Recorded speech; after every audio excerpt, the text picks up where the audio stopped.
Many of my students of A2, B1 level confuse the use of like and as.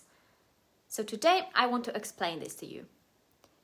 We use like to say similar to. You look like your mother. He looks like Will Smith. Parachute jumping feels like flying. To replace, for example, he's been to countries like Tunisia, Turkey, India, Vietnam, and many more.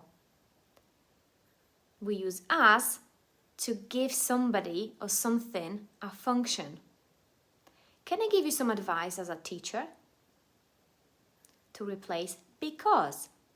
We can use since here as well. As next week is half term, I will have to stay with the kids. Or since next week is half term, I will have to stay with the kids. We use it after some verbs, for example, regard or describe.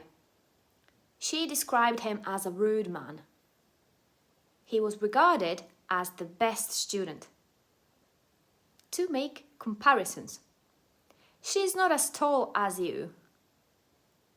To say, for example, with such. She speaks foreign languages such as French, German, and Italian. With the same. You have the same glasses as me.